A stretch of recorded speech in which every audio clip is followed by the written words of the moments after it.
Wesley is here for his part tour. Wesley? Wesley? I just went with it. I thought I'd give it a go. See how it rolls. No pet names. Into it? No, not into that. Okay. No pet names. Wesley. I think I actually said Wesley. What do you mean full title? Wes? It just came across like my mum calls me Wesley, right? And when I'm in trouble. I was being really be official and be dead like. No, you just triggered me there. Wes. We got Wes here. Anyway, Wes, part two about his ADHD diagnosis journey, and jumping a bit more into the post diagnosis kind of area, being about treatment, medication, all that kind of stuff. Had a really good response from the first one. Went down a storm. Yeah. What did your community think of it? No, they enjoyed it. I think it was good. I mean, a lot of them know my journey, but they don't know all the ins and outs, so they might have learned a few sort of new things about me as well. And it was sort of good to sort of talk about it in one big chunk, as opposed to like what I do on my content, which is like break it down into little pieces. So I really enjoyed sort of doing it as one big chunk, really, I'd say. Yeah. Sweet. And now we're ready for part two. Anything changed since the last time I've seen you? Other than the amount of weight I may have lost. Yeah. But we'll get into that in a bit. But I just wanted to sort of tell everyone that you'll probably see that I'm fidgeting a lot more than I was in the last podcast. So the last podcast I was medicated as we did it. This time, just so you can sort of see the difference in what medication does, because we're going to be talking about medication as well, I thought it'd be interesting for you to see the difference that it makes. So I took it. It'll probably kick in halfway through. So we'll just roll with it. So the first half might be chaotic as a bit here, then, anything, but the second half should be more chill. Yeah, it should be good. It's really good for you guys to see, because you spoke about how you wanted people to see that taking medication doesn't change as a person. Yeah. And it's quite empowering to show that with it happening within the cast what we're recording here. So yeah. So we jump in balls deep. Should we hop in? Let's go for it. Let's go for it. Right. Okay. So. Post-diagnosis reflection. So going back to obviously the diagnosis and everything that happened with that, how did your perception of yourself change after receiving your diagnosis? So I think number one, it was like validation. I think I talked about in the last one is like I sort of researched so much into ADHD and looked at my own behaviours and what part of me was ADHD and blah blah blah blah. And I think actually having a professional person tell you that you're not crackers and that you do have something, like that validation. And I think like I haven't once since I've had my diagnosis had that like imposter syndrome where I thought, do you know what?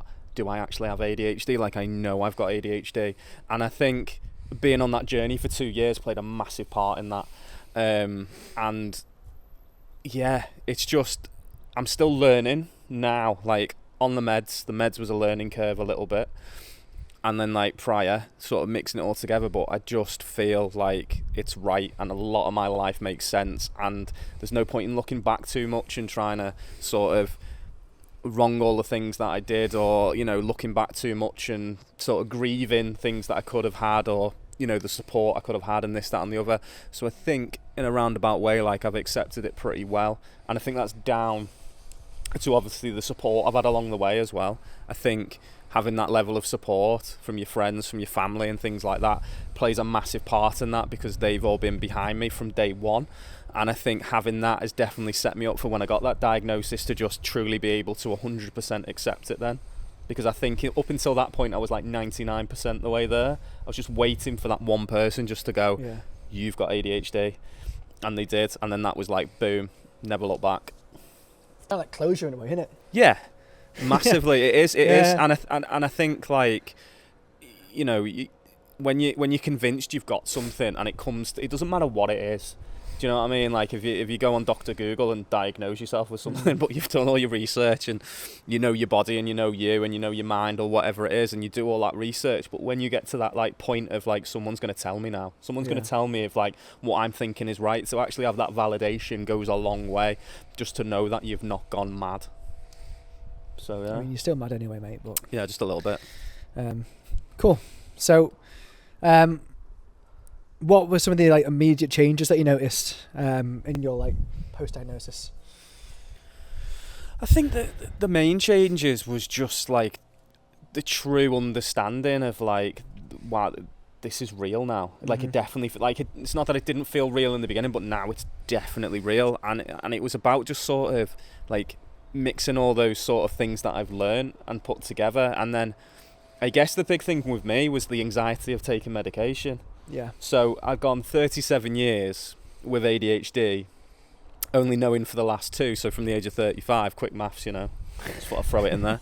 And it's that sort of thing of like, I've literally learnt all these coping strategies. I'm understanding myself in a completely different way. Mm-hmm. Now we're going to throw a medication in the mix. Yeah. So there was that natural anxiety about taking a medication, something that's going to, you know, sort of maybe change the way my brain works, and you know, how's it going to affect me? What are the side effects going to be like? You know, am I going to have to come up with new coping strategies? So it was like the ADHD sort of went back into overdrive mode, just overthinking it. And I was thinking, do I actually want to start them? Do I not?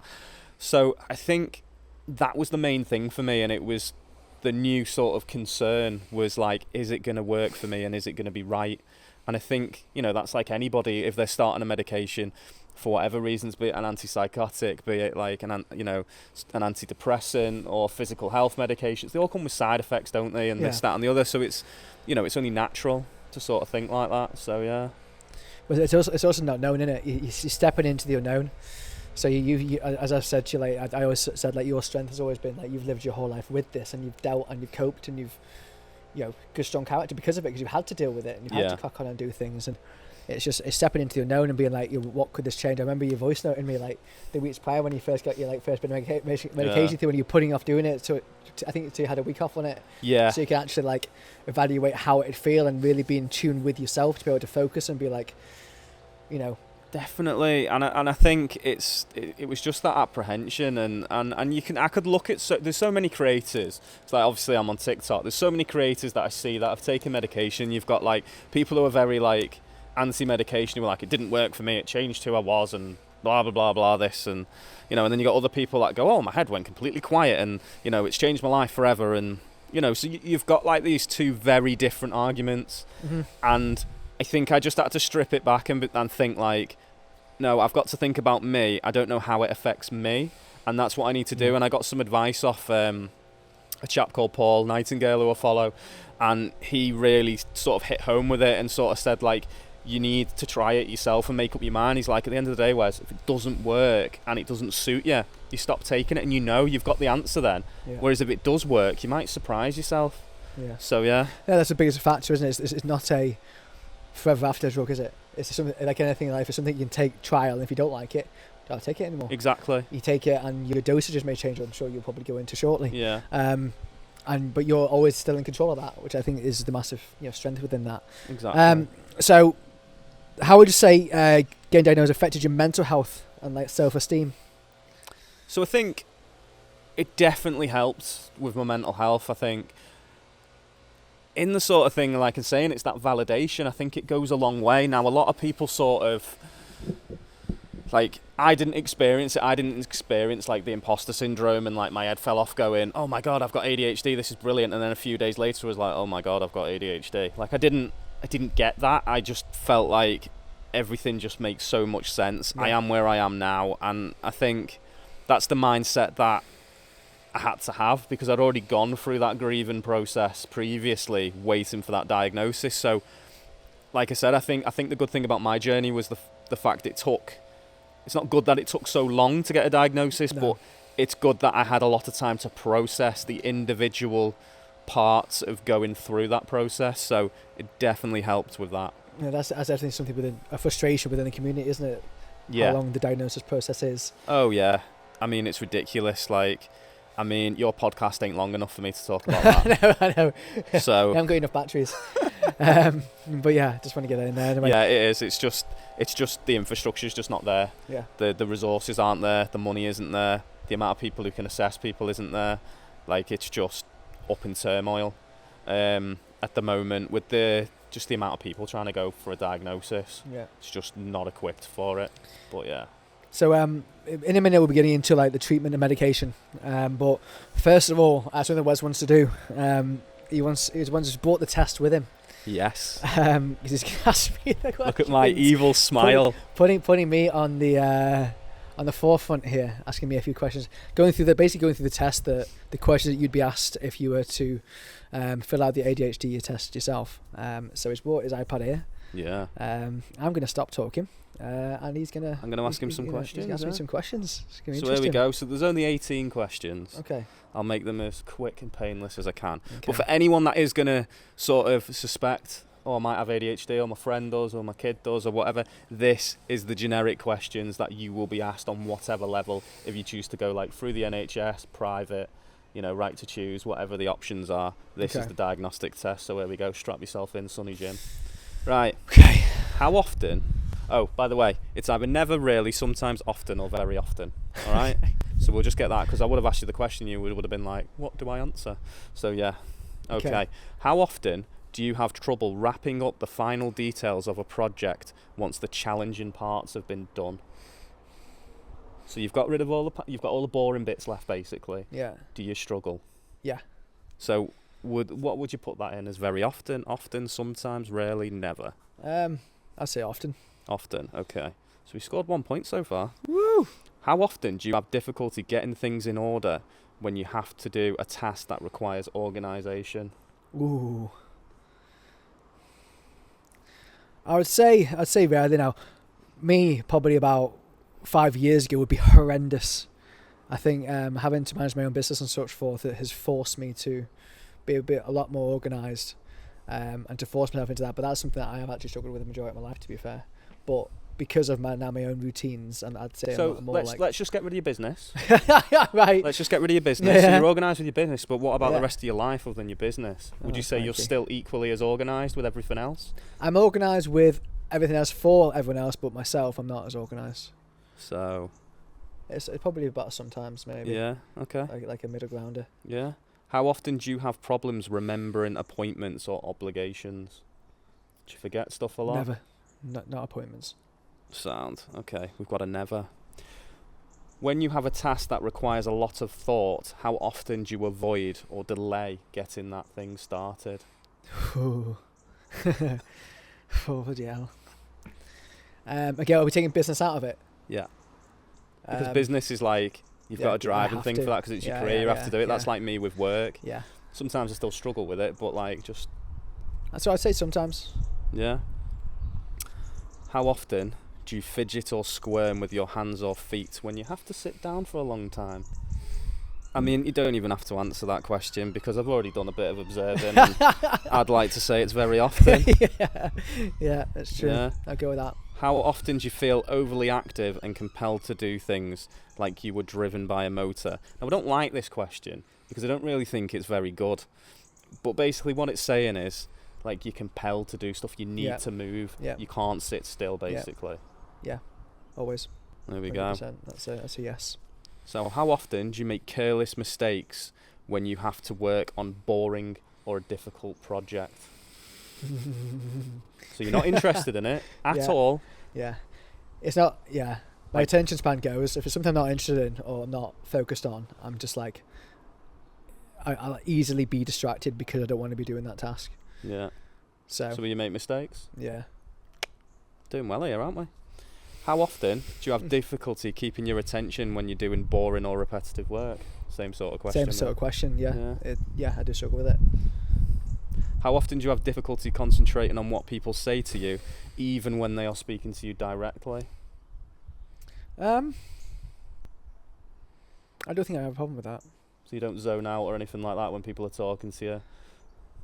In a group setting, if I was like watching someone in a crowd or in a class, I'd zone out. Yeah. But if I'm like me and you, like one-on-one, like face to face, I'd be fine. Yeah, but you like me.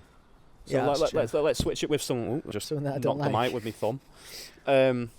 So if it's someone who you maybe not be interested in, are you going to 100% listen to what they're saying, or are you just going to be like, let's just pick out the select words so I sort of know what you're saying, and I'll respond and smile in the right way, because that's something I would do. Yeah. I think I'll still take it in. Yeah? I think I'll still take it in, yeah. Okay. Now I've lost where I am. That's not ADHD like at all. There we go. Number 10. Mm-hmm. How often do you misplace or have difficulty finding things at home or at work?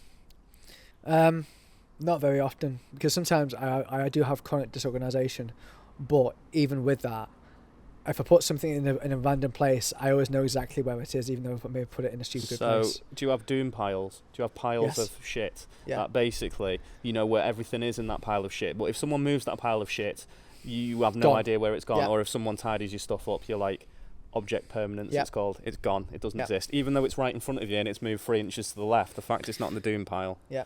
It's So gone. yeah, exactly. That's Yeah. something I deal with all the time. Yeah. How often do you get distracted by activity or noise around you? So Yeah. like plane goes over your head and you're Yeah. having a conversation. Would you The be sounds around me, or a loud sound, or a dog, or someone else talking, or like, yeah, Yeah, anything it visual? does. Like you just see a seagull. We get a lot of seagulls here, don't we? Just, yeah. you know. Yeah, if anything around me, like most of the time, I'll get distracted. I'll always look. Yeah. I'll break my attention for a second to look and then come back again.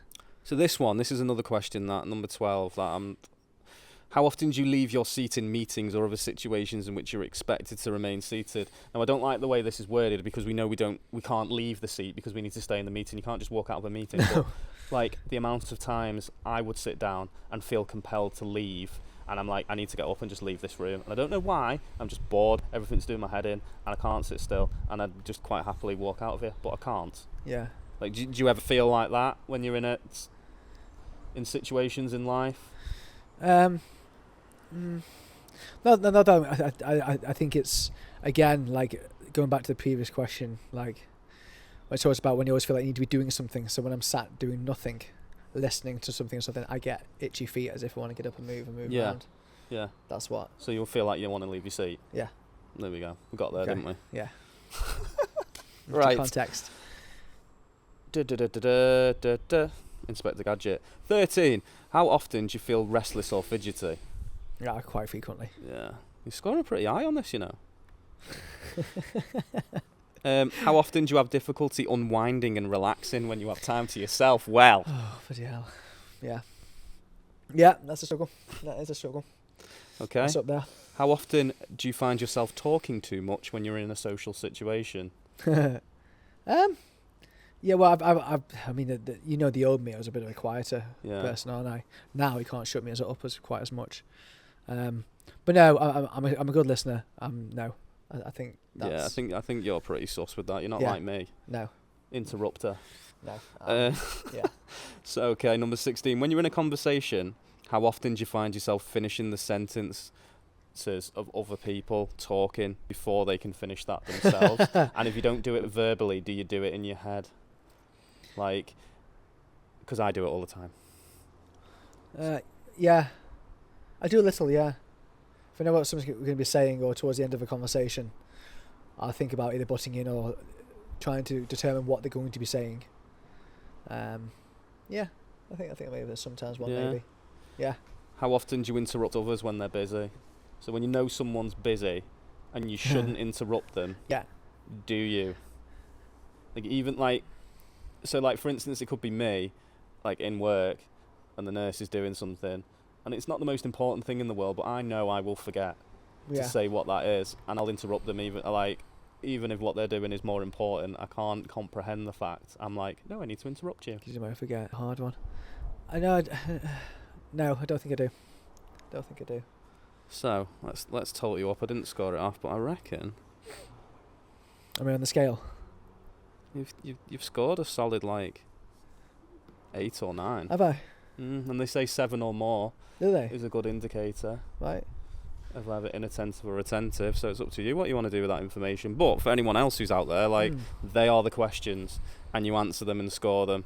So, and there you go. Now we know. Now we know. Now we know. Now we know. Now we know. Could be mildly, maybe. Mildly? There's no mildly. You No. either are. Yeah, or you're not. No, Don't no, trigger no. me on your podcast. Oh, yeah. That's true.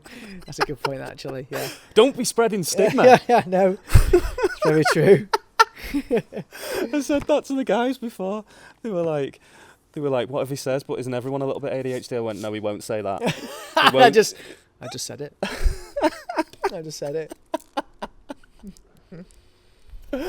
Oh, it's a good job. I love you. So I'd either be not or I would be. Yeah, exactly. Can't be a little bit pregnant, can we now? No, it's We've already true. had that one, haven't we? Yeah, we had that one on the last one. But So yeah, that's a good point. Yeah, so about an 8 or 9. Interesting. Consideration. I mean, like when we were talking about last time, you were talking about your dad. I was, yeah, that's true. And you were saying, oh, my dad does a lot of these things that you're talking about. That's and right, then actually.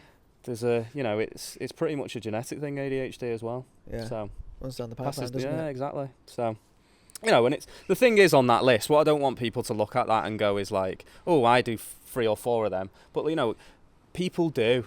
Do you know what I mean? It's just like how it affects you in day-to-day life. If it's something you do all the time and it affects the way you are, like if you're constantly being told you're interrupting people all the time and you're always butting in and you're always up and about and you're always squirming and this, that and the other, and you start adding all these certain points together, then there's a good possibility that you've got ADHD, but every single person on this planet will at least do one of them, or a 2 or 3. Do you know what I mean? It's just how extreme it is and how it affects your life.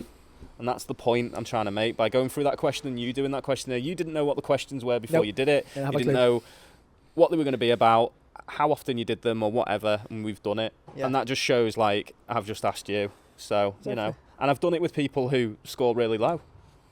So, and that's what it's about. It's just if you feel like I may have ADHD, that's the first point to call before you even go to the GP or do anything about it. And then that then gives you a set of points to go off with and then go, this is what I do, and then you just turn it back on yourself and go, what do I do in those situations? And then that's where you get your little list and look about what you were like as a child with those questions and think back as well. Because it's like some of those questions you were like, oh yeah, I was like that maybe a few years ago, but I'm not like that now, and that shows that you're self-aware and you've adapted and changed, maybe masked to a certain extent because you're aware of it, so you don't want other people to see that. So it's interesting. Yeah, it's massive. Yeah, I think there's probably a lot of people listening and watching that can relate to a lot of grounds on the questions, and as you said, it's jumping into seeing how much you do that in everyday life, and then it's something that, well, actually it's something I've not thought about before, but this going down this diagnosis journey could help me. So it's the biggest thing, isn't it? And look how much you've changed since.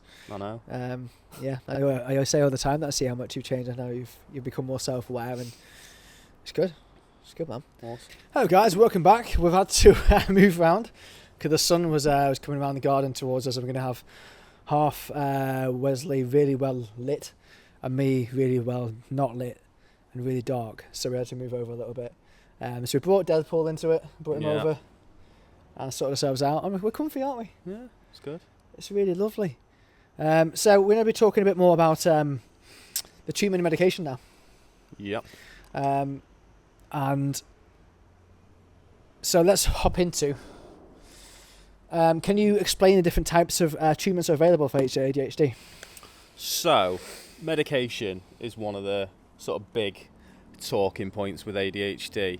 Now, you've got 2 different types. You've got stimulants, which is what I'm on, and then you've got non-stimulants. So with stimulants, it's if you've got any like heart problems or anything like that, or your blood pressure's too high, you can't take them until like it's at optimal level, or obviously if you've got a heart defect or problems, then you probably can't look at stimulants. Whereas like the non-stimulant medication works slightly differently, and that's, you know, for people who don't have those issues. So most of the people that I know tend to be put on stimulants first as they're more effective. But the thing is, there's the sort of the issue of, are they in stock? Right, okay. Because there's a national sort of crisis. A shortage in there? Yeah, there's a national crisis, I know, with Concerta at the moment. Whereas the one that I'm on, which is Elvance, and can sometimes be tricky to get hold of depending on what the dosage is and things like that. So I'm not too sure about the others, to be fair, but like they're the medication routes that you can go down. And then there's obviously like you can get ADHD coaches. So there's people who are like, a lot of them have ADHD themselves. Yeah. Because the great thing about being ADHD is you can really help other people, but not help yourself, because that's how our brains work. Yeah. We're really good at giving advice and helping other people and sorting them on the right path, but when it comes to ourselves, we're shit. The old quote of do as I say and not as I do. Yes. So yeah, you can like either pay privately for an ADHD coach, and they give you like the right toolkits and what to do in certain situations and how to be better organised and so on and so forth, and give their advice. And then there's also the have you ever heard of the access to work through the government? Yeah. So you can apply for that, And then that covers that kind of thing. So it covers like therapies, ADHD coaches and things like that. That's like you huge. can actually get the funding put in for that rather than adaptations in the workplace, because you might not need them. Right. You might not need adaptations with the style of work, but you might feel like, oh, therapy. Yeah. So you can do like different types of therapy as well. You can speak to psychologists and do it that way, or ADHD coaches. So there's plenty of scope. But I think, you know, the main thing is just going out there and doing your research and educating yourself as well. That helps massively. Like I said earlier, you know, medication for me was something that I was anxious to take and start, not knowing how it would be and how it would affect me. So like, you know, you don't have to go down that. Some people don't want to go down the medication route. They just want the answer and then they'll work from there. But I think it's worth giving it a shot, even if you are a bit anti-medication. So, you know, because you don't know how it's going to affect you and if it is going to make a difference to your life like it has done with me. So, you know, not one, what is it? What shoe size fits all? Yeah, there isn't one shoe size that fits all. Exactly. Everyone's different and unique and has their own way of coping strategies and dealing with things, isn't there? Yeah, exactly. So how was your experience starting with the medication? And how did you and your doctor decide on the right one? Okay, so how they decide, we'll go with how they decided on the right one to begin with. So I was very open and honest with like my recreational habits, shall we say, when I was younger. And some of the things that I would have taken were stimulants. And I told the consultant how that affected me and how it made me feel. So when my friends were taking those things, they were completely different to me, like how they reacted to them. Whereas I was more like chill and like, whoa, what's going on? Why is everything so quiet and normal and chilled? Like, this shouldn't be doing this. Yeah. So even back then, I was questioning things, and I stopped taking those things because I was just like, what's the point? Like, I'm not like them. No. Let's not do that. So talking about those sort of things made them go, stimulant medication would be good for you. So the stimulant medication that I'm on is called lisdexamfetamine. So it is an amphetamine. Right. And it's obviously regulated and it's a controlled drug. So there's a lot of processes that, because it's a controlled substance, it has to be signed for when I get it and so on and so forth. And I have to obviously have my prescription written up every time and go through it. And yeah, so like I've said, originally when I got told about medication, I was very sort of apprehensive about it because I'd worked out so many things being not medicated. It was like, do I really need this? Is it going to make a difference? And like I said earlier, I had that chat, I'd like chats with you about it, other friends, and you know, and that made me start it. So let's go back to the question. So what was the original question before I go on a massive tangent? So your experience, what your experience was like starting the medication? What made you and your doctor decide the right one? So my experience, so it was good. Yeah. It was really good. Like, it wasn't like an instant fix straight away. It wasn't like I took this tablet and it was like a magic pill that just made everything go away. The red or the blue pill. Yes. It just dulled everything down. Yeah. And I documented my journey on TikTok as well. I didn't do like a daily thing because I just think that's just like, you know, day 1, day 2, day 3. Like I did day 1, day 2, and then I sort of trailed off and then did like catch up on day 5 and things like that. And then I've done like update videos since. But I didn't notice significant differences. And the main difference for me was emotional dysregulation was a lot better. Right, so I wasn't hitting that like Hulk out moment. So not like now, like when I get angry, but I don't feel like I want to like destroy everything within my path verbally and physically. No. Like that level of anger has like dropped off significantly. And it's also helped with the kids. I'm more tolerant. I can take more when they're having meltdowns and things like that, and stay calm in those situations where normally I'd get overstimulated by the noise, the length of the meltdown, and how it'd affect my mood, and then come back in anxiety. And like my anxiety's been reduced massively. Still have anxious days and moments, and I've had a panic attack, but for the whole of it, really, really good. So yeah, from day one, positive impact. That's something that you were experiencing frequently, wasn't it? Panic attacks. Yeah. And I know things have been challenging in the past, and you've had to go out for walks and switch off and other things. So those things have come down. How much, from a percentage of what they were pre, what are they like post? So I'd probably say, you know, it was it was quite bad at one point, Yeah, wasn't it? I was I like remember, really yeah. bad, and I'd probably say like it was every week, you know, most days. Now, hardly ever. So in the last probably 3.5 months since I've been taking meds, I've probably had a handful of anxious days. I had like anxious moments where I had like 4 days of it, and then ended up having a panic attack. But that was after 3.5 months, and that's the longest I've gone in a long time. But I understand why I had that. Yeah. And it makes sense because of all the stresses I've had with uni and like friends going through some stuff, and I've been there to support them, and just day-to-day life, and constantly changing placement and uni and change and this, that and the other. So it's spinning a lot of plates. yeah, lots and lots of plates. And I think it's being able to recognise that I've been like having that knowledge now of ADHD, and knowing that I'm overstimulated and overwhelmed, and that I don't deal with stress as it happens. It just catches up with me over time, and I know that's always going to happen, and that's not going to go away. But yeah, cool. Meds have definitely helped with that.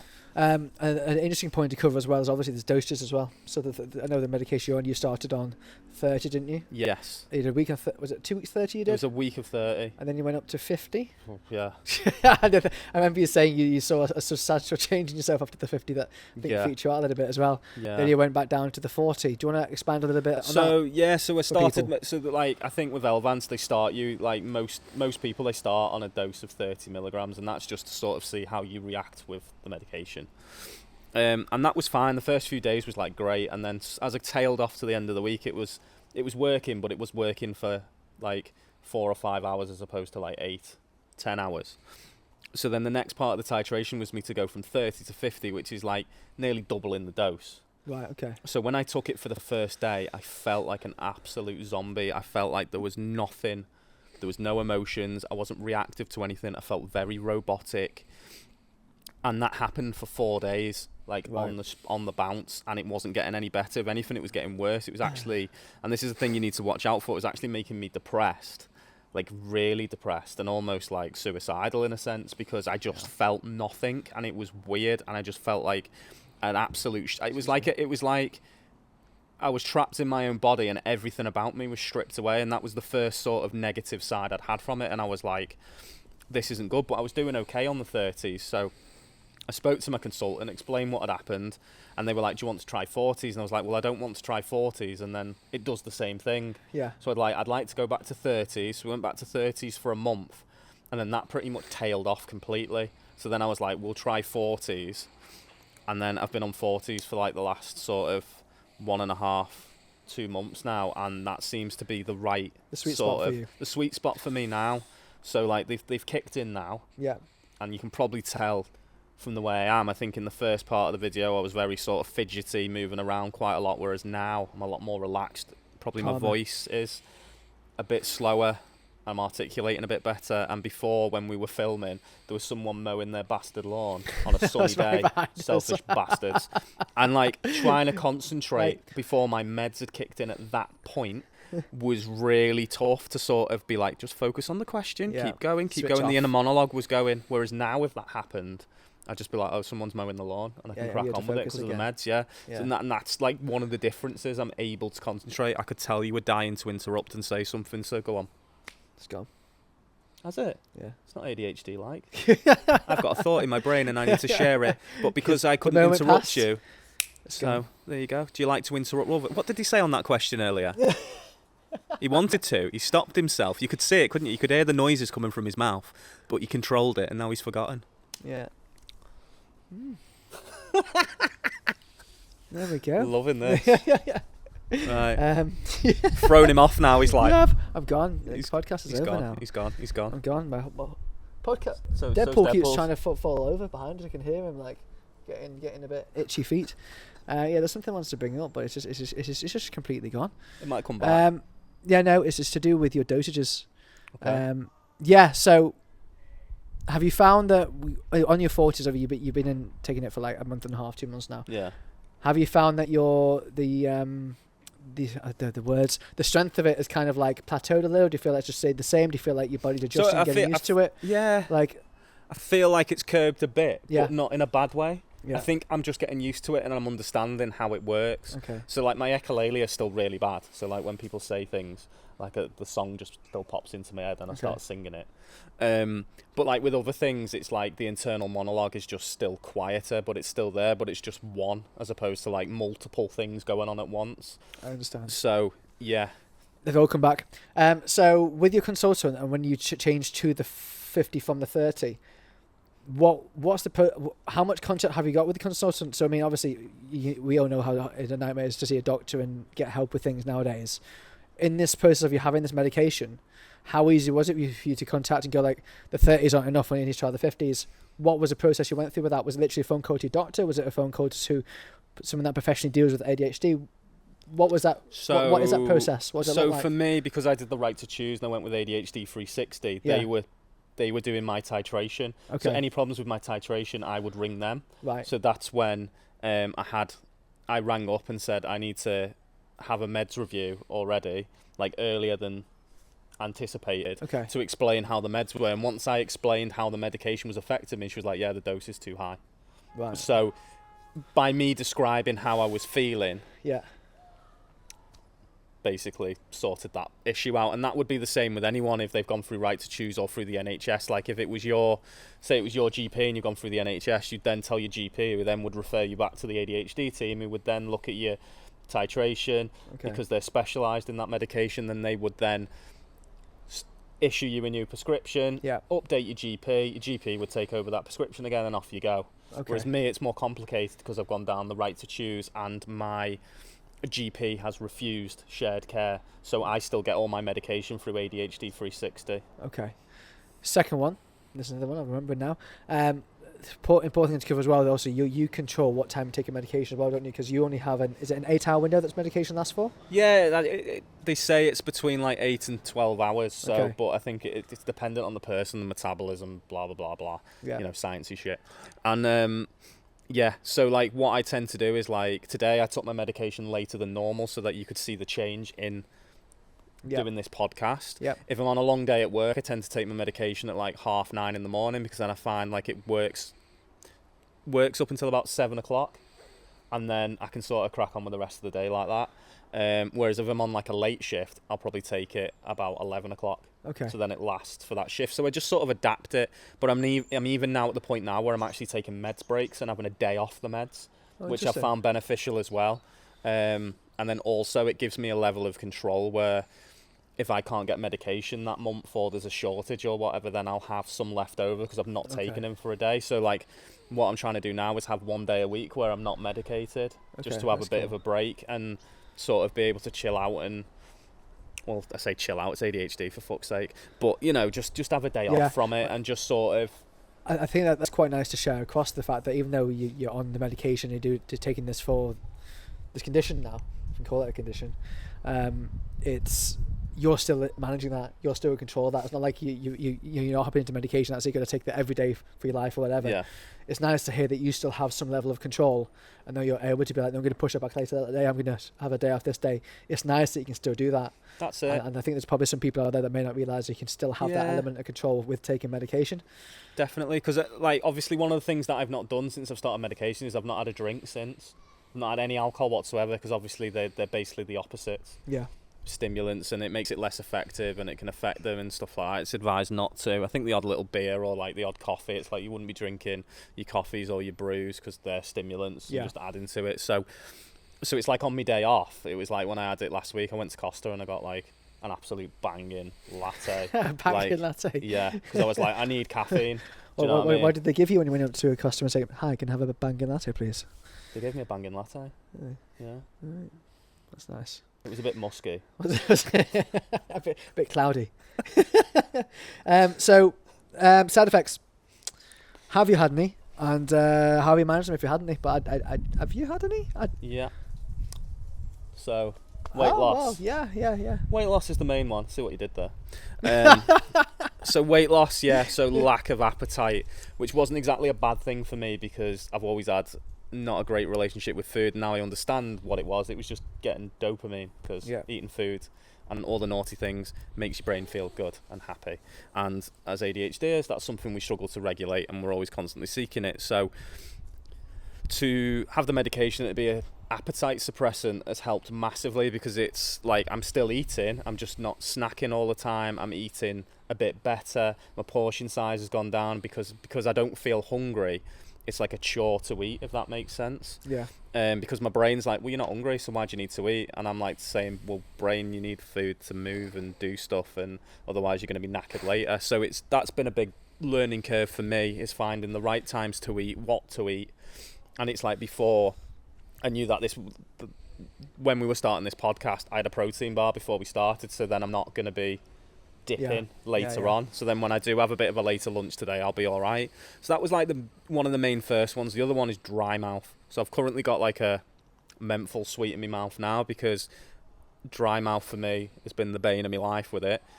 And you just end up necking loads of water, which then makes you go to the toilet all the time, which is then annoying, because you just nip into the loo all the time. So like I tend to sort of drink water and then just have these. Headaches in the beginning, as I was getting used to the medication, which I think was a bit of like the rewiring and all the neurons and whatever that's going on in my brain being wired differently due to the medication.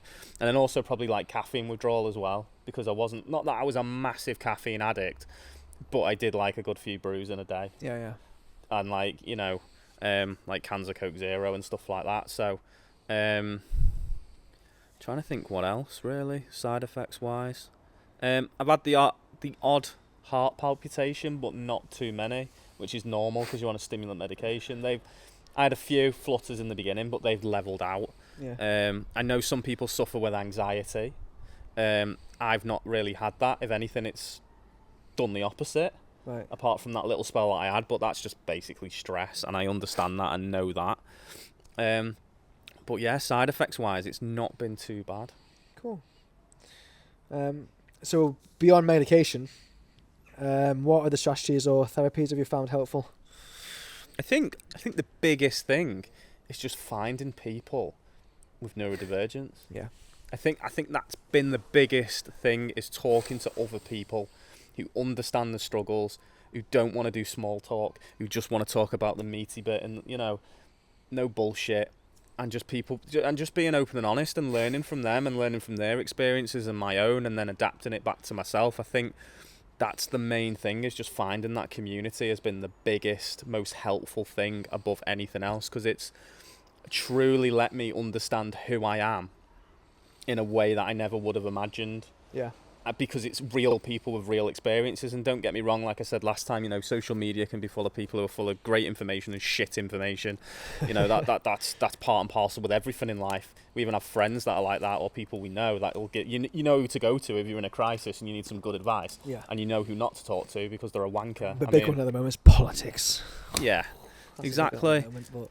So I think for me, that's the main fundamental thing. And funnily enough, there's just been a new app that's just come out called Spoonie. Yeah. Yeah, it's literally just joined iOS at the moment. So all you Android people, gutted, unlucky. For once you're in the back seat, it's all about Apple, right? Anyway, they've just released this new app called Spoonie, and basically it's an app created to bring people with disabilities and neurodivergence together.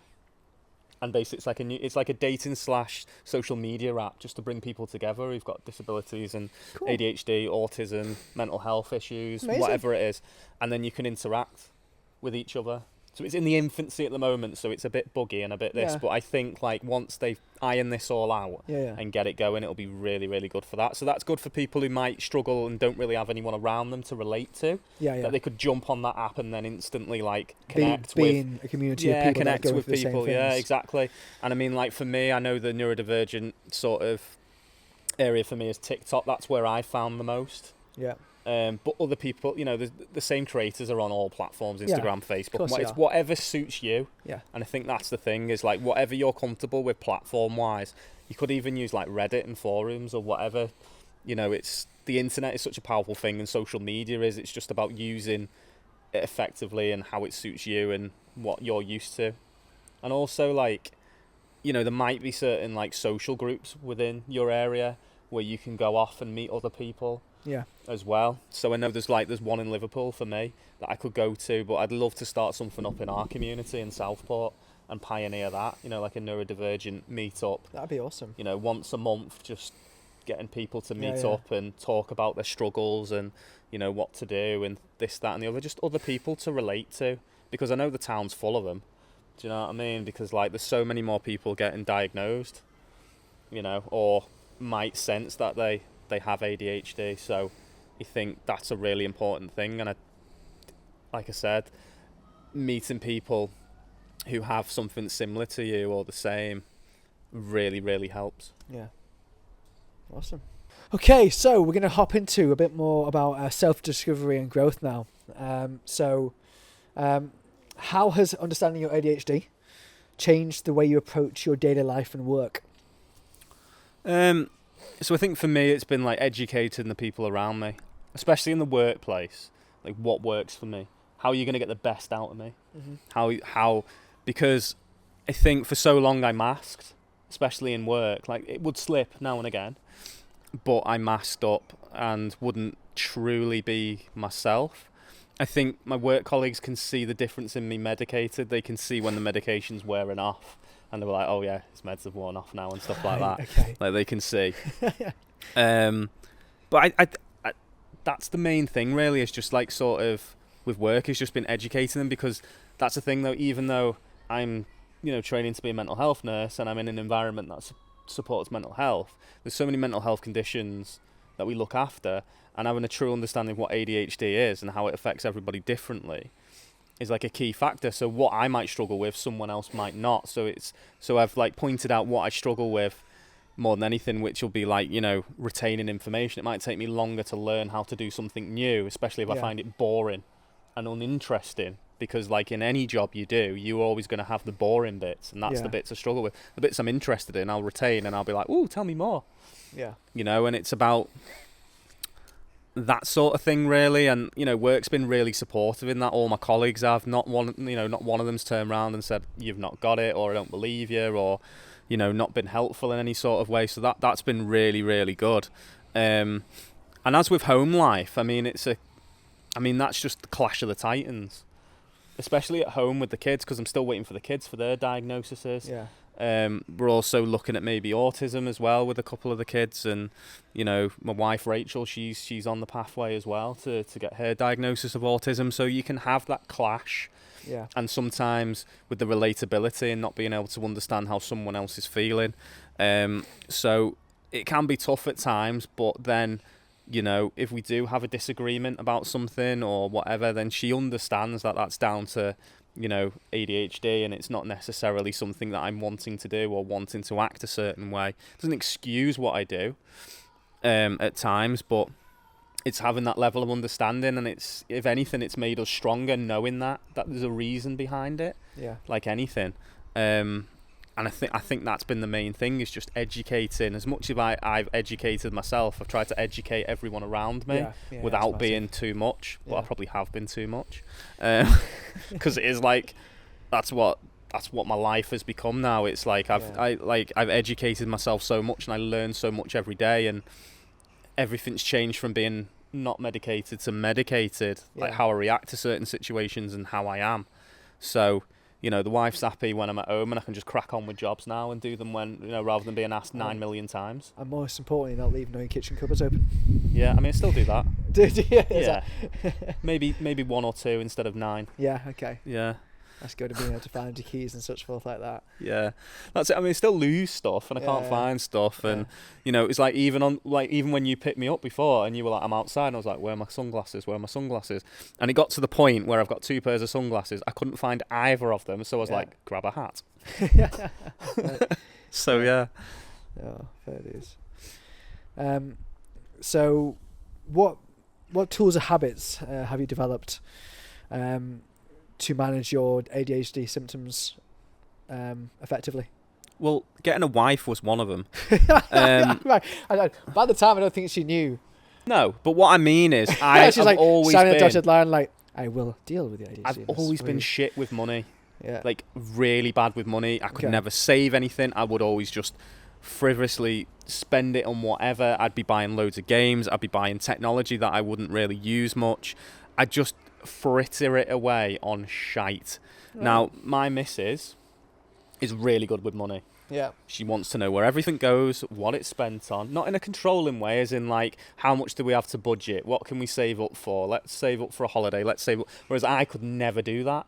Okay. So having someone that is organised around me when I am utter chaos and just so impulsive and disorganised has helped me in many ways. Right. I think also having responsibilities. So prior to A, having a diagnosis, and B, having children, I could be like that because it was only me. Whereas now I've got kids, I've got to think about them. They come first. They come above everything. Yeah. You know, so it's making sure that that's done. So it's, I think dropping the mask as well is one. Like you say, you can see the change in me. You can see the difference in me since the diagnosis, and that's because I'm dropping the mask. Now I can't fully drop the mask in front of certain people in certain situations because I've done it for so long. But for the people that I feel comfortable around, be it family, be it friends or whatever, you know, certain work colleagues, I know I can be a bit more like brutal with what I say or be a bit more me, whereas other people I can't, based on sensitivity and things like that. It's just different personalities clashing. So I think like they're the main sort of pointers that have sort of helped me. And I think, you know, unmasking is a big one for a lot of people because it's like there's so many things you want to say and want to do, but you know they're not appropriate or you can't do them or it's an impulsive decision. And I think it's even now with like medication, with the impulsivity of buying things and doing things, like I'll actually think about it now. So as before I'd be like, I want an iPad. There it is. Yeah. Got that before I was medicated. I want to draw on it. I drew for about 2 weeks and then put it down, and I only started drawing again today. Yeah. Whereas being medicated, I probably would have went, that's what's going to happen, Wes. You're not getting it. You want it and you want to do that, but how long do you actually want to do that thing for? Yeah. Is it going to be worth that money? Is it going to be a waste of money? And I can rationalise that in my head now, whereas before I couldn't. Yeah. So now I will like say I'm on Amazon, unmedicated. It's like, fill me basket, buy it all. Oh, I'm skint. Whereas now, medicated, I'll be like, do I actually need that? What I'll do is I'll leave it in the basket. I'll come back to it in a couple of days, and then I'll see if I want it. I mean, there's all these like little strategies that I've put in over time that I never even realised I did. And I think that's the thing, is like, you know, like the conversation we were having before when we were going through the questions with you, you were like, I was like that when I was younger, but I've changed. Like, you've changed things in your life to make you deal with that situation in a better way, even though part of your brain still wants to go back to the old version of what you were like and do those things. But you're like, no, in order to be proactive. And that's the thing, is it's like, yes, ADHD is a thing, but you're constantly understanding yourself and evolving as a person, because the more knowledge you gain, the more you understand yourself, the more you can implement change and sort of for the better rather than going down the wrong routes. So it's upscaling knowledge, isn't it? Knowledge is power, like anything in life. And the more you understand something, the more you can adapt yourself, coping mechanisms, everything. And then even the people around you that are close, just want to know about it, to understand you and what you're going through. It's part of all of it, isn't it? Yeah, totally. So how would you say the diagnosis has influenced your relationships and your social interactions? I'd probably say like it's quite funny, really. So like prior to being medicated, I was always a very outspoken, absolute socialite. But at the same time, I was an introvert with my own time. Like if I didn't want to do something, I'd be like, no, I'm not doing that. Or I don't want to go out and do that. Or if I went out and met people in social situations, I'd have a few drinks, so then it'd basically sort of filter out all the noise around me and things like that, which is basically what my medication does. Since I've been medicated, like, I've not really felt like I've needed to socialise as much as I did. Right. Like, I'll see my friends, like, when I want to see my friends, but I don't feel the need to, like, go to every works night out. No.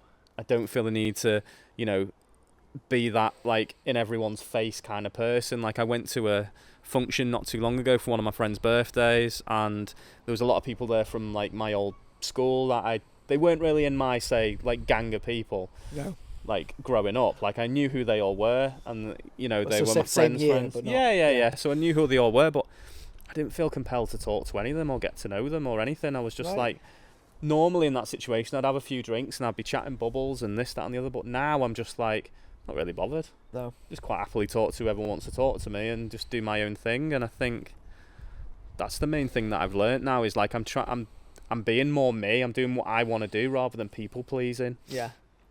And I think that's the main thing I've learnt, is as an ADHD, you people please a hell of a lot, because you don't want people to be disappointed. You don't want people to think bad of you. You don't want, you know, whereas now it's like, fuck it. I've got ADHD. This is me. This is what I want to do. Like, why do I have to people please all the time? Yeah. So that's one of the big things I've learnt, is just not to people please.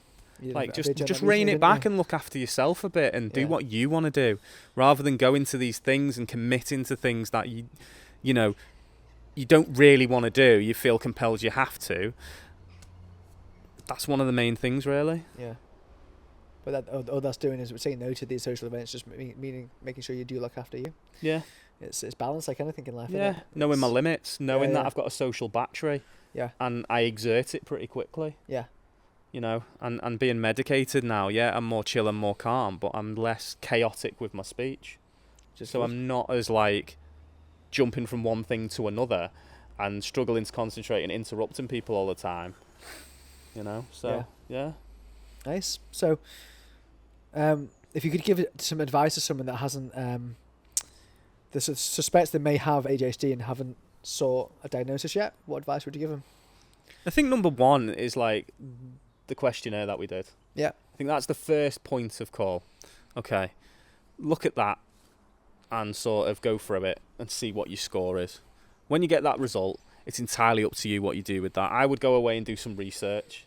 We'll go look into ADHD, and look at those points. Look at all those points and how they affect you. Write on a piece of paper. If you can think back to your childhood, how it affected you, speak to them. If you've got supportive parents or your parents are still around, maybe broach the conversation with them if you don't remember what you were like as a small child, like when I'm talking about 5, 6. Do you know what I mean? I can't remember everything, what I was like, but I'm sure my mum could tell me, oh, you were very energetic and you run around and you were constantly interrupting people and you were always centre of attention and blah, blah, blah, blah, you know, this, that and the other. And then you'll be like, oh, yeah, shit. That sort of links up with all of that. So I think like that's your first port of call. Go down that route.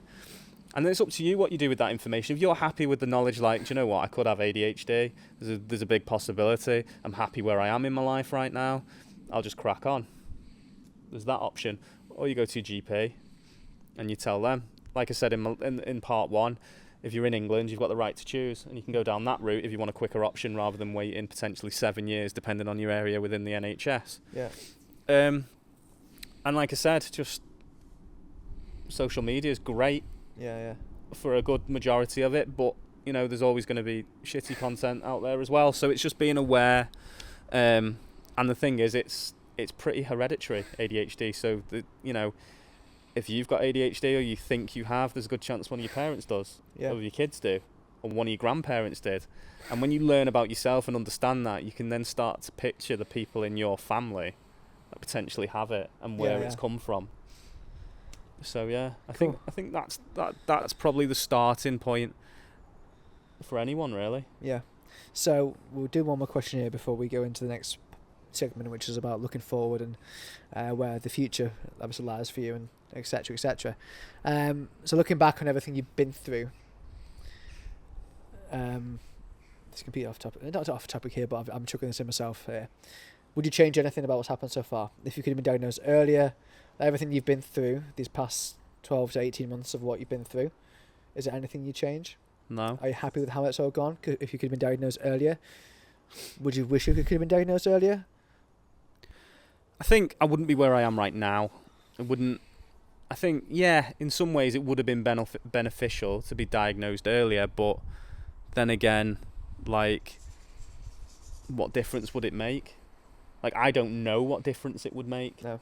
Being diagnosed, I only know what's happened and what I've been through and what I've learned.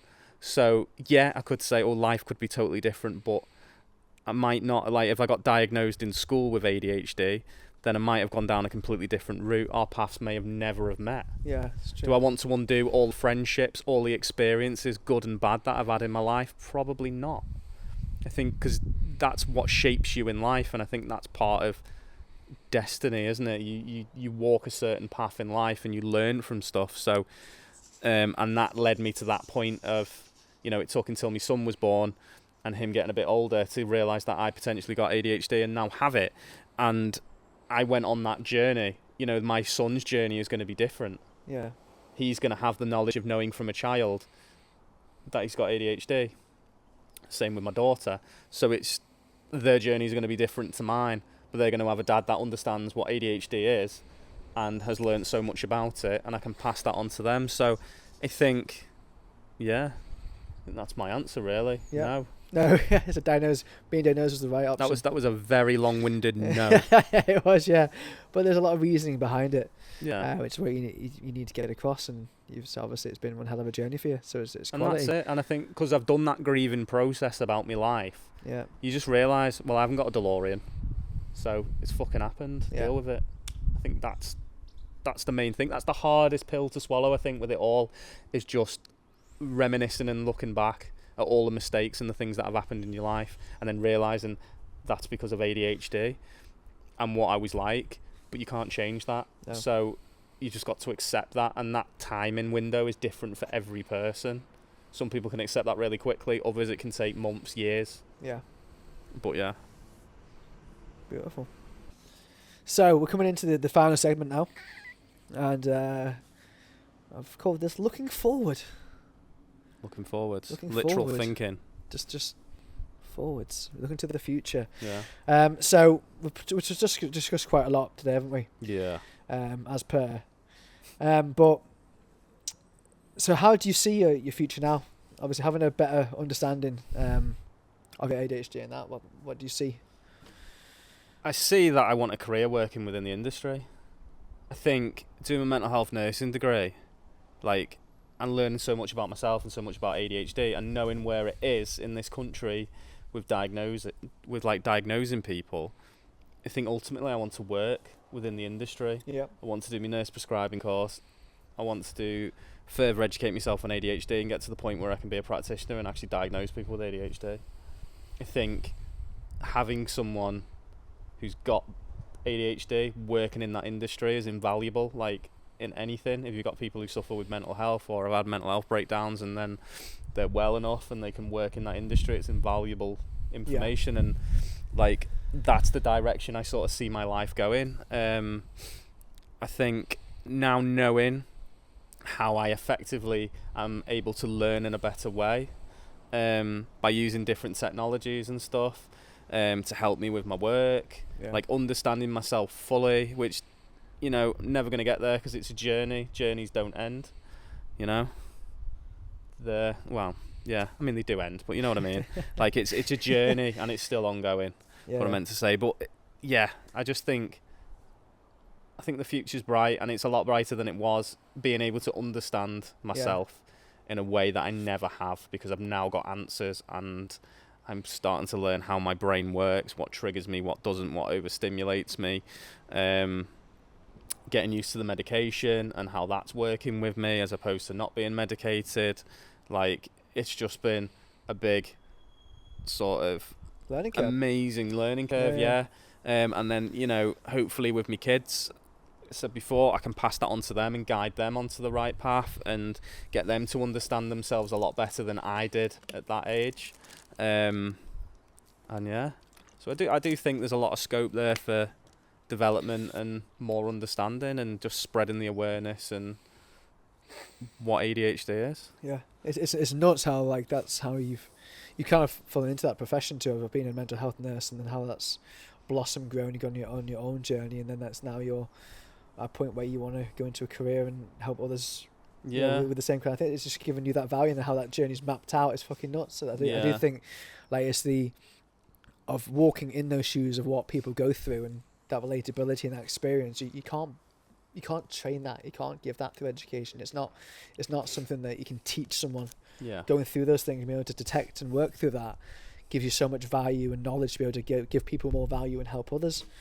Man, excited for you. I think it's going to be a very exciting process. I thought I was done with education, but clearly not. No. but then it's sort of spin the coin again. We're going past these 18 months hasn't meant that you can learn and develop better. Yeah.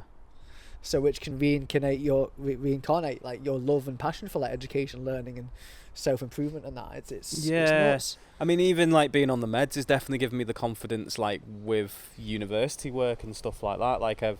I've written every single essay apart from the last one I've written has been unmedicated, and the essay that I've written, I've just knocked it with my hand again. The essay that I've written this time medicated, I can see the difference. Right. Like a massive difference in the structure, the wording I'm using, the references and everything. I've yet to get my mark, but I'm hoping it's going to be better than what I've got in the past. Otherwise, I'm going to be like, what, really? But I felt right in it. Like I was getting it more, I was retaining it more, I was understanding it, and it was helping. So like that gives me the confidence. That's massive. Yeah, going forwards with things. So, you know, that'll be good. Sweet.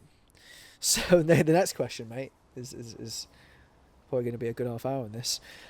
So, are there any resources or communities that you found that were particularly helpful?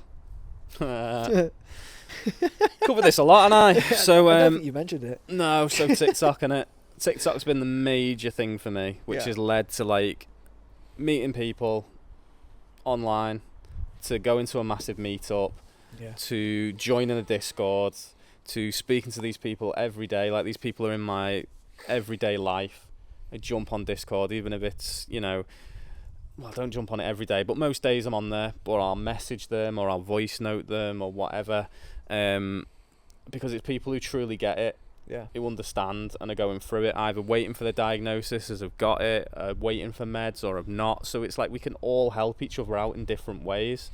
So, you know, so there's people who had like diagnoses before me who are still waiting for titration on meds, whereas I like got diagnosed after them, and then I've had my meds, so it's like I can help them in that way and explain how, you know, my anxieties and this, that and the other, and they can see my journey, and hopefully it can inspire them when they were the ones that inspired me. And that's been the mad thing, is it's like sort of done a reverse flip in a way with some things, because I'm now ahead of the game with other people than when they were with me. So it's and I think that's been the main thing, is just mixing with these people and just learning so much. And I think that's definitely been the biggest part, and truly got me to where I am now. And I know it's like down to me and my level of understanding as well, but I think, you know, that's a massive part of it.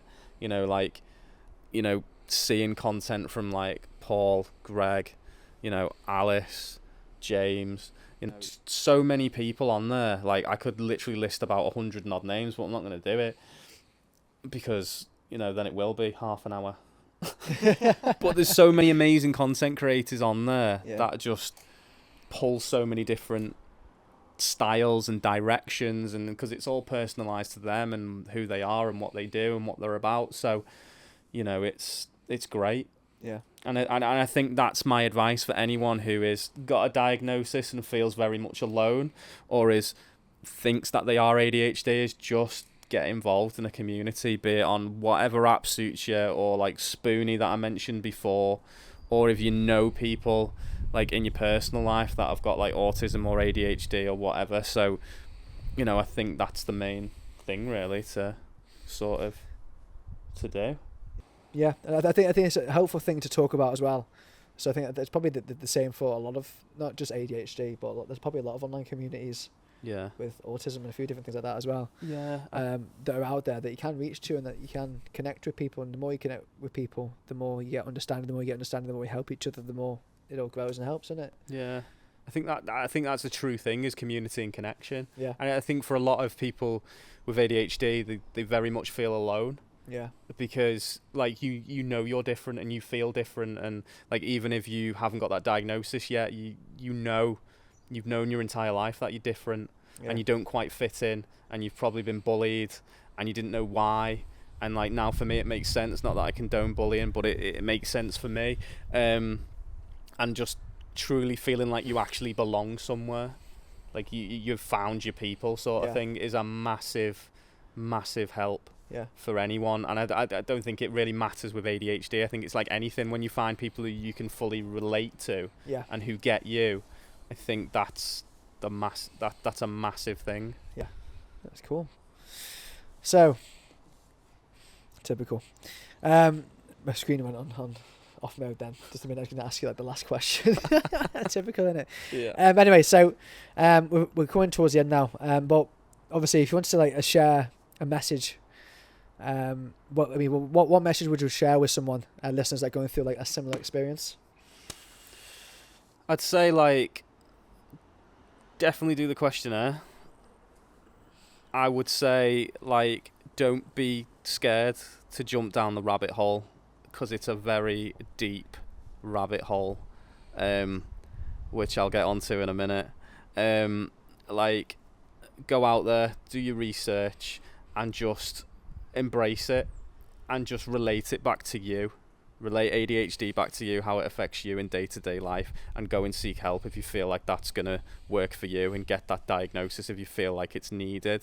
There is a lot of stigma attached to ADHD. You'll probably find that people won't believe you, or tell you talking shit, or everyone's got a bit of ADHD, which is the most triggering thing in the world, because not everybody has it. You either have it or you don't, and you won't know until you look down that thing. You've got to be very careful with self-diagnosis as well, because you can have like borderline personality, you can have ADHD, you can have autism, and they all sort of cross paths in ways and shapes and forms. So that's what I'm saying. It's really important you do your research and you do the right questionnaires and criteria, and speak to your GP, and don't be disheartened if your GP turns around and goes, well, you're 40 years of age, what do you need a diagnosis for? You've got so far in life now. Like, don't let that put you off. This is just their way of like trying to shove it to one side and make you not go down that route. And like, if you feel you have ADHD, explore it, embrace it, and it'll be a struggle, and it'll be hard, and there'll be lots of things to jump over and understand. You're going to have to relive maybe certain traumas, decision making you've done in your life, and it's all going to slot into place eventually, but you'll get there with time. Just give yourself time and space. And one of the biggest misconceptions is there's so many people out there who are diagnosed with anxiety and depression, and it's probably ADHD. Loads of people who get put on the wrong medication, put on the wrong things, and it turns out it was ADHD all along, because that's what GPs do. They say, oh, it's anxiety and depression, here's a tablet for this, here's a tablet for that, here's CBT for this, here's whatever. It's like, it's almost like shut up and crack on, isn't it? Yeah. And that's it. It's like, don't let them put you off. Yeah. And look into, if you're in England, look at the right to choose, because it's a quicker diagnosis pathway. But make sure you pick one depending on the care you want, because there's so many people as well that are getting that diagnosis now with ADHD, but then their provider doesn't give you titration. They're then having to get re-diagnosed through the system again to start titration. Once you've gone down right to choose, you can't do it again unless it's exceptional circumstances or your GP agrees to it, which is very few and far between. Right. So then you're potentially going on an NHS waiting list. That's 4 years to then start medication. So make sure you do your research, because I've seen this happening to so many people. And like the infrastructure just isn't there for it yet, with like me and my shared care and stuff. Like, in an ideal world, it should be like, right, Wes is on this medication, he's titrated this, I'm a medical professional, back over to your GP, you take over, we'll transfer you over when you need to make an adjustment or a meeting back with your meds. But that ain't happening. Don't let all these things put you off. I'm sure the system will get better at some point, but at the moment it's just so oversubscribed because there's so many people. But if you genuinely believe and it's going to make a difference, do it. There you go. That's that. That's that. That's that. Anything else you want to add? So the bombshell. So the bombshell is, so since I've been taking medication, I've definitely noticed that the autism is pretty high. Like, the ADHD was in the driving seat and the tism was sat just behind it. It masked it pretty well. And that's the next journey. Told you, journey never ends. No. So that is what I'm exploring soon. Autism. So I've got to get the ball rolling with that. I've been putting it off, but I think I'm going to bite the bullet and get that rolling. Yeah. And see where that takes me. I've done my research. I've looked at my life. I've done exactly the same thing as what I've done with the ADHD. Okay. And the dots are connecting pretty fucking good. So, that's the next step. Okay. But I'm waiting till I finish my degree. Okay. because I don't want to take too much on and be stressing too much. So I say finish my degree. Once all my coursework's come back and they've gone, hey, you've passed, it's just a case of placements. That's going to be the time for me. That's an example of how your medication kicked in right there. You haven't gone.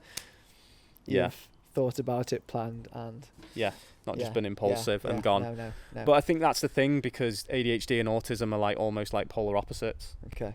So you've got organisation and structure, and impulsivity and chaos. Yeah. Constantly battling.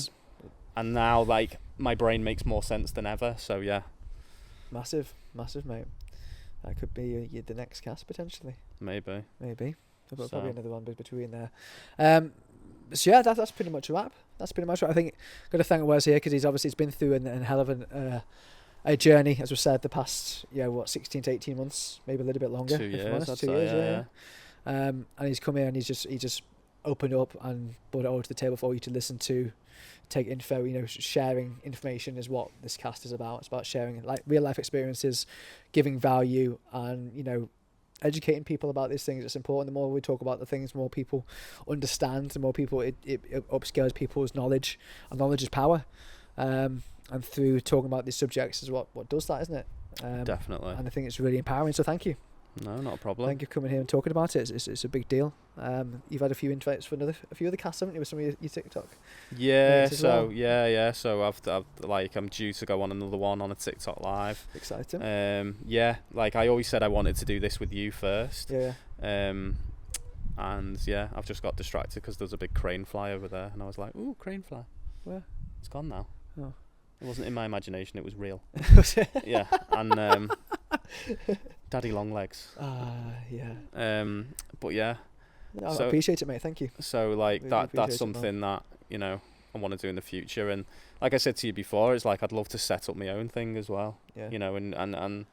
But it's finding your niche. It is, yeah. It's very niche, and I think just getting started is the biggest factor. But just a little pre-warning for this podcast: I'm going to come back unmedicated, and I'm going to interview this guy, and I'm going to absolutely grill him for his last podcast of this series. Yeah. And you're going to love it. It's going to be epic. It's not going to be any more me asking questions and sitting here quietly going, that's interesting. It's going to be all about Fitt-on. Me. It's going to be all about me. It's all going to be all about him, and he's going to love it. Yeah, it's going to be a good time. It's going to be some very interesting questions. Yeah, bring it on. I'm up for it. But yeah, as I was saying, thank you, Wes.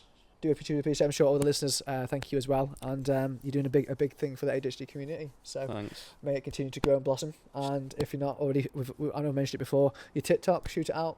ADHD Dad Journey on TikTok. Yeah, go give him a follow on there. He's got loads of awesome content about ADHD, how he copes with things, how he's gone through you literally see his whole journey from start to finish, pretty much. Yeah. And see his ups and downs and everything's gone through to get there, and also the networking connections you made as well. What about your Discord server? Is that open to anyone? So it's not my Discord. Okay. It's ADHD Greg, who's on TikTok. He set up the Discord for people to connect with neurodivergence, so it's open to anyone. Yeah. So if you're looking for someone to branch out to, if you're diagnosed or if you wanted to speak about these things, then that's obviously another channel. And he's on all platforms as well. So he's Insta, Facebook, sweet, cool, and TikTok as well. Yeah. But also, thanks to Morgan. Yeah, he's a legend, isn't he? Yeah. He's sexy. For his amazing camera skills. Yeah. Thank you, Morgan. It's very, and Deadpool too. And Deadpool, yeah. He made and you were saying before that. Ryan Reynolds. Ryan Reynolds has ADHD, yeah. And if you've not seen the film, spoiler alert, there's a comment about Deadpool being ADHD, and that was his way of saying, "I've got ADHD." Yeah. So he kind of made it the reason why he joined us in the podcast today. And he's the most ADHD person, hero, anti-hero, whatever you want to call him, within anything to do with superheroes. Mm-hmm. So yeah. If that was your poster boy for ADHD, it's Deadpool. Yeah. That was meant to be, wasn't it? Yeah, but thanks for having me. It's been a pleasure. I've really enjoyed it. No, thank you, mate. You've opened up a lot, and it's been a big deal for you. So I don't want to say it's not been appreciated, but yes. So I hope you've all enjoyed it, guys. As per usual, you know what I say every cast. Please do be sure to subscribe. Is that the cream? No, it's Daddy Longlegs. And Morgan, don't kill it.